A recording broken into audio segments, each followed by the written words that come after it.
Hello, everyone. Welcome into Bolt Breakdowns. After the Chargers get a win, they bounce back from the Tampa Bay game, and for the first time, I believe, since 2010, sweep the Denver Broncos 2-0 in the season to get to 9-6, and put themselves in a position to ultimately get potentially the 6th seed in the AFC. This was a big game from a Chargers playoff positioning standpoint. I didn't talk about the playoffs last episode because I thought it was kind of a Jim Mora playoffs episode after the Bucks and how that game played out. But the Chargers playoff odds have risen to 97% per NFL Next Gen stats, and essentially there's actually some parameters in which they can clinch this week with the Colts loss and Dolphins loss. I think a couple other things and simulations that can happen that can put them in position for a playoff spot. But all of the playoff talk aside, they're pretty much in the playoffs at this point, barring some epic catastrophe, and that'll be sorted out probably by next week, assuming they can beat the Patriots. So, this game, let's get to it. This was the Chargers' biggest win of the season. I think you could look at their other wins. I think you could look at Carolina. I think you could look at Tennessee. I think you can look at Cleveland. I think you can look at a couple other wins on their schedule and go, yeah, but Bryce Young was kind of not playing very well. Jameis Winston turned over the ball, right? This, to me, is a statement motherfucking win where you can't take anything away from the Chargers. They won this game on a short week, after getting blown out against Tampa. Very short week. Didn't have much time to practice, to really go over much of the stuff necessarily in the Tampa game, but just be confident that their game plan was good for this one. And I thought the story, in addition to obviously a big bounce back win, was really a coaching masterclass on all sides. And I think obviously Greg Roman and Jesse Minter, both received a lot of flack following that Tampa Bay game and coached what could potentially be considered their best game of the season for both of them, respectively. Greg Roman, I think, really leaned into the run game, I think, in this one, and maybe sticking with the run game even when it wasn't, working so well in the first half in particular. And they finally were able to get some bigger runs. Kamani has a 20-yard run, I think, on the first touchdown drive that the Chargers had. Obviously, Gus breaks off the big one, almost a 40-yard run on the what would eventually result in the Hassan Haskins essentially game-ending touchdown drive.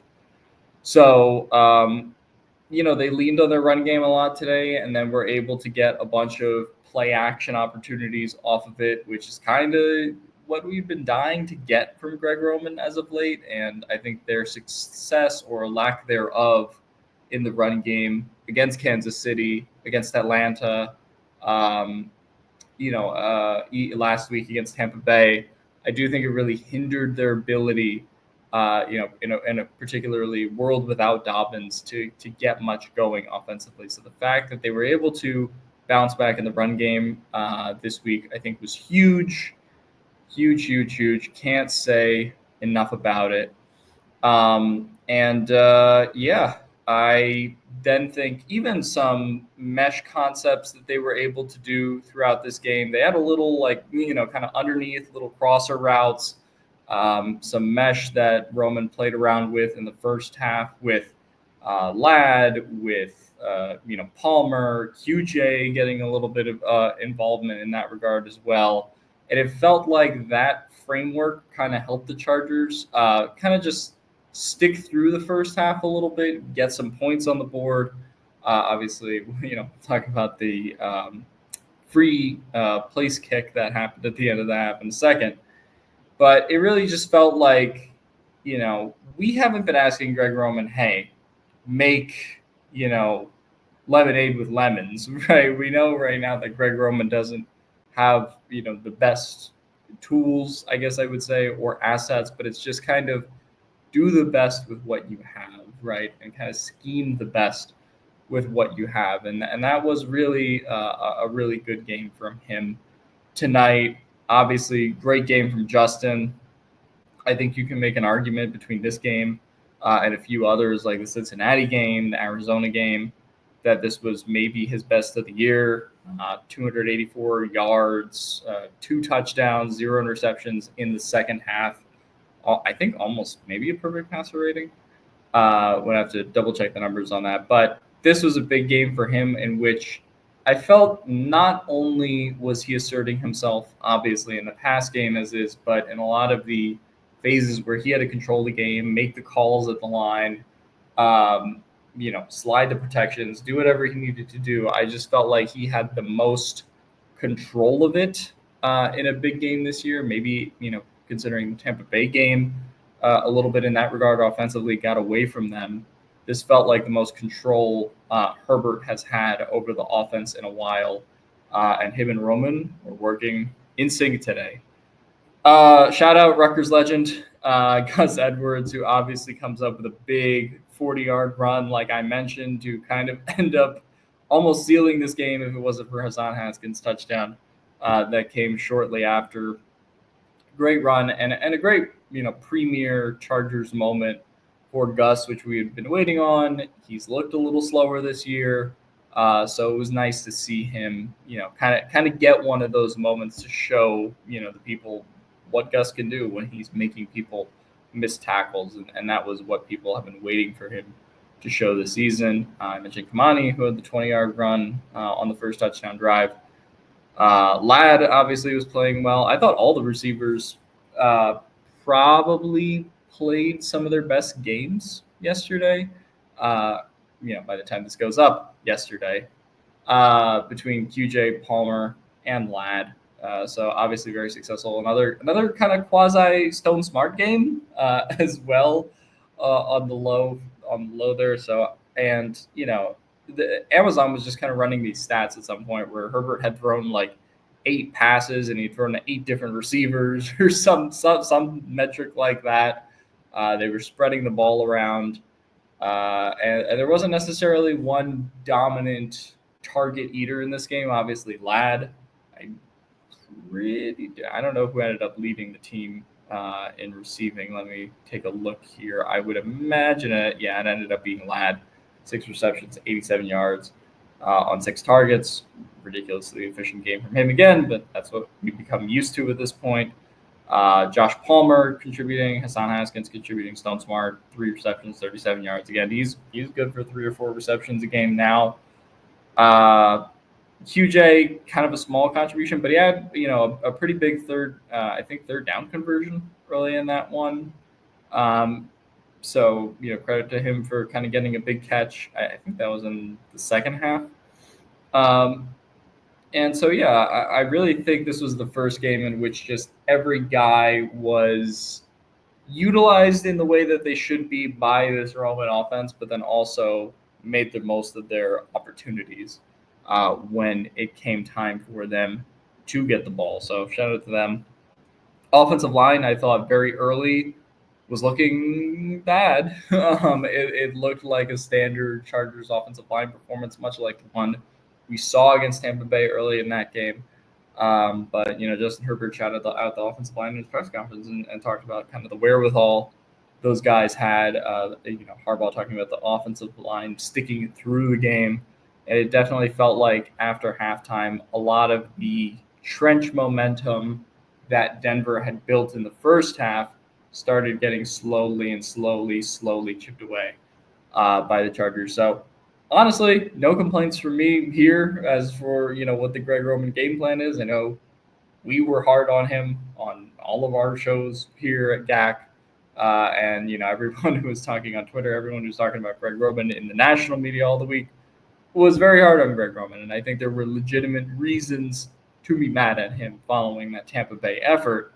But for him to do this on a short week, with a bunch of players that don't necessarily naturally fit together, a lot of players that, just had to kind of be almost put together to some degree after injuries have befallen the Chargers. They don't have Disley. They didn't put a lot of dollars and cents into this skill position group that they have now.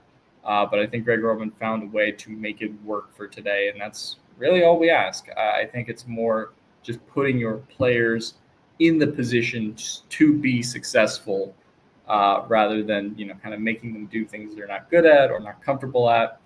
So I think Greg Roman, again, like I'll continue to say, that was easily his best game of the season. 34 points on a top 3 to 5 defense in the league who had been balling out. They dealt pretty well with the blitz, and I would say particularly in the second half, dealt well with kind of the man or zone coverages that the Broncos would deploy. So big, I think, pickup advantage for the Chargers in terms of how they were perceiving those plays and then choosing to act on them on offense. So a lot of individual moments you can point out the offense. The Hassan Haskins touchdown's awesome. For Jim Harbaugh as Chargers head coach. And look, I was a fucking idiot. Okay, I go, why is Jim Harbaugh using a timeout with 8 seconds? I thought he should have used the timeout before. So let's talk about the free kick now. I thought he should have been more aggressive in taking the timeout. But it works out in the Chargers' favor. Denver commits a special teams penalty, and it gives the Chargers a chance for a place down free kick from 57 yards from Cam Dicker, and gives them a very important 3 points before halftime. And we've talked about Harbaugh not necessarily nailing it in terms of challenges, nailing it in terms of the game management perspective, and for him to have that moment in which he's able to, essentially kind of steal 3 points on the board for the Chargers, was a huge moment in that game. And I don't know if the Chargers go into halftime down 11. Obviously, it's not the same game. I'm not saying they would have necessarily won or lost, but to get points going into halftime, I think was a big confidence booster. In addition to getting the stops on defense that they started picking up right before halftime, and into the third quarter, into the fourth quarter. So I think it kind of worked in this, it worked together really on both sides of the ball in terms of the momentum swing. I think particularly after the first half. And so that was a gutsy call by Jim Harbaugh in that moment. I did not think it would pay off. Granted, yeah, you could say, Denver guy committed a penalty, but, they got that punt in the air, and that's all that matters. They got that 3 points. So I was wrong. I thought they should have called timeouts before to try to get one more drive in. But, I look, I didn't know the place kick rule. I'm going to be totally honest with you. No idea. Glad that played out well for them, though. And I think even Herbert after the game was like, yeah, I was aware of the rule, but I honestly, he said this. He was like, I thought we were just going to go out there and basically chuck a Hail Mary. So I'm not even sure, how, even myself as an NFL junkie, if I don't know that rule, I don't even know the common fan knew that rule. And, a couple of accounts were tweeting that fans were looking up the rule in the stadium. So masterclass by Harbaugh there, right? I think people have given him a lot of shit for challenges, timeout usage, myself included in that. And so for him to, again, steal those 3 points right before half, I think play this game fairly aggressively as he did, it definitely helped the Chargers today. I've talked a lot about Roman already, who I think had an improved game, but Jesse Minter, shout out to Jesse Minter. So I guess we'll take this opportunity to talk about the defense a little bit. I thought this was a game where the first half you just felt like that pass rush didn't have enough. It was a little anemic. They needed to find some ways to both manufacture pressures and have their natural pressures, their natural packages be better for sure than they had been previously. But they started generating a little bit of that second half pass rush pressure. And they kind of never looked back. I felt every play they were at least getting in the periphery of Knicks. They were sticking a hand out there, or it's Khalil Mack to bat a ball down. It's guys combining for sacks, combining for pressures. So overall, pretty good game plan in the second half for Bo Nix, all things considered. I was a little worried in the first half that we were kind of experiencing almost the second half from the first Denver game where Bo Nix starts running for a lot of yards.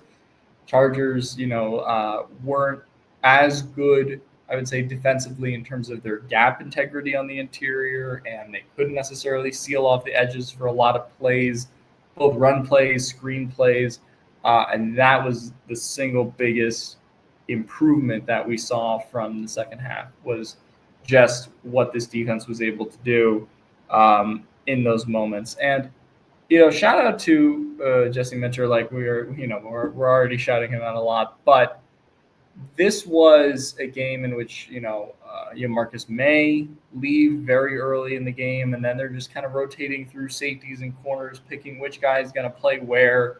Shout out to Jim Harbaugh for obviously coaching and getting everyone ready for this scenario.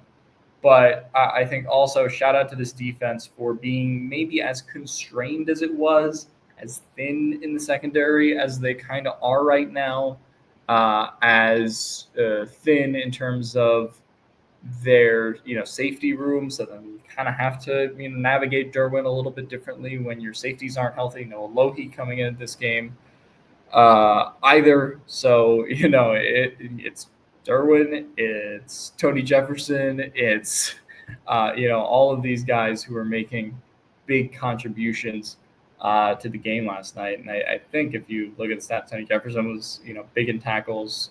So was Derwin James, Christian Fulton, just a lot of guys who had, particularly in the second half, Dion, a lot of guys who had their nose around the ball, nose to the ball carrier throughout the second half. So shout out to the defense, I would say first in that regard. I think back through the individual moments in this game, and you kind of just realize everyone contributed to this win. I think you go back to the Falcons game as the example, is kind of the McConkey and Tarheeb still almost carry the team and will the team on their backs sort of a game. And there's so many names, right? I talked a little bit earlier where it's just like Herbert felt like he was completing a pass to everyone on offense. They get a big sack from Bud Dupree out of nowhere, on one of the final Denver drives to be able to get a stop. So that was massive, at that time in the fourth quarter. A Hassan Haskins touchdown. I didn't have that on my bingo card, and frankly, I think if you bet that before the game, you're either A, Jim Harbaugh and you have legal betting accounts, or you're B, a degenerate gambler if you were betting on the Hassan Haskins prize picks, or you were betting on the Hassan Haskins lines to score in this game, certainly from a receiving touchdown standpoint. And then it was just, like I said, every man contributing to this win. Darius Davis, kind of for being able to draw that penalty in that moment and then allow Cam Dicker to kick the field goal after Harbaugh called the timeout to get the punt off. So, just all these small little moments and little things that I think added up into this Chargers win. So shout out to everyone. Shout out to Tucker. Tucker Fisk is in there catching passes. Scott Matlock early in that game, gets a big first down conversion. I'm trying to think of anyone just to make sure that I'm not leaving somebody out. But effectively, I think this is the most team-oriented win of the season, where they really got a contribution from each and every person. Whether it was small, whether it was big, you could argue, okay, QJ didn't necessarily have the best game of all time, came out with a pivotal drop, but he made some plays when he was needed. Again, like I said, Palmer, McConkey, pretty consistently clutch in this one.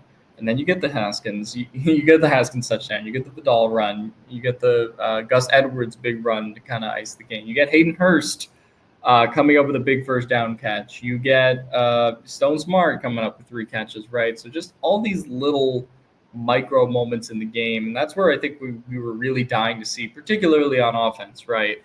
Where it's just like somebody has to step up. And no, one guy didn't dominate and have a 100-yard game necessarily, But all of these other small pieces stepped up, and I actually want to look to see exactly how many receivers Justin Herbert threw to by the end of the game, because that was throwing me for a loop. It ended up being 1, 2, 3, 4, 5, 6, 7, 8, 9, 10.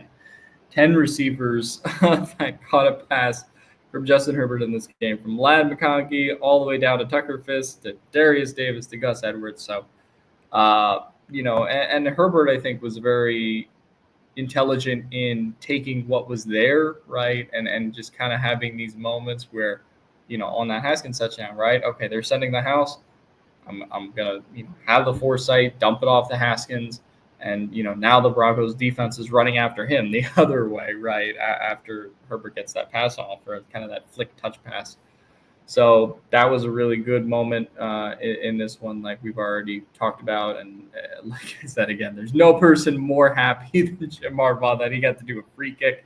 He raved about that after the game. There's no person more happy that he got, a free kick, a rule he's been waiting to pounce on. Plus he got, Hassan Haskins priors, which probably, the way I felt after Kamani Vidal scored the first touchdown in Denver a few weeks ago, a few months ago, that's probably also how Jim Harbaugh felt about his guy, Hassan Haskins, getting into the end zone. We all kind of were like, at that signing at first, but he's proven himself as a blocker, and I think he's proven himself as having a pivotal role on the team. Certainly, in the absence of Dobbins, we'll see if he's able to come back by the Patriots game next week, or if his IR stint will continue. But hopefully, we get to see him again soon. But again, this is the first game where I really felt the Chargers kind of balanced things well offensively. Their first game over 100 rushing yards, between Gus, Vidal, and Herbert.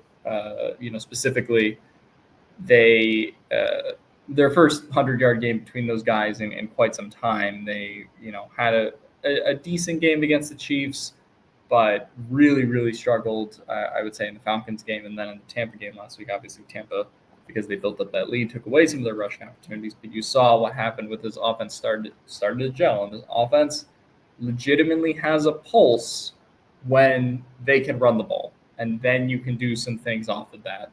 So I don't think I don't think Greg Roman needs to be Ben Johnson. I don't think he needs to be any of these hotshot offensive coordinators, but he needs to be a guy that sticks to his principles, sticks to his beliefs, about running the ball, and not necessarily, just kind of leaping off a play calling bandwagon when something isn't working. And I think there was some uncertainty with some of the player injuries before this game about how he was going to approach that situation. I thought, again, easily his best coaching game of the year.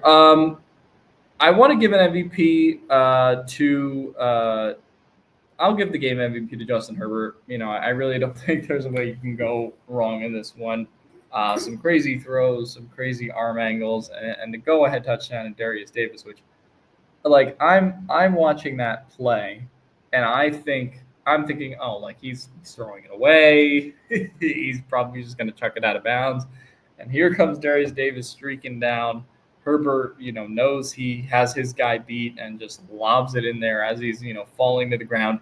He says in the press conference, he didn't even know that it was a touchdown initially until he saw the offensive line celebrating. And that was essentially his cue to celebrate.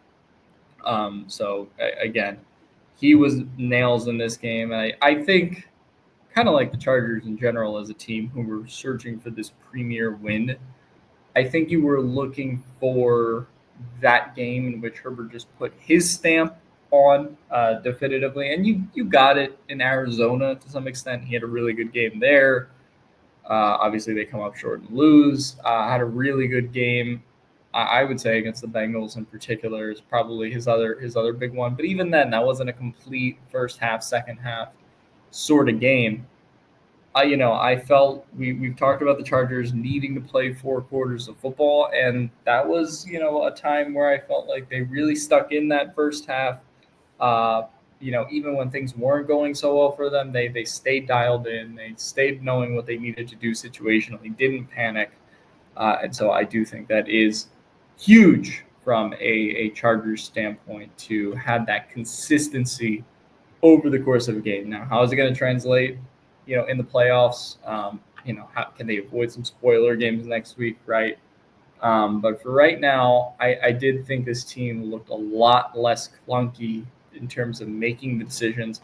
Maybe the short week just benefited, them in that way where they weren't necessarily overthinking things.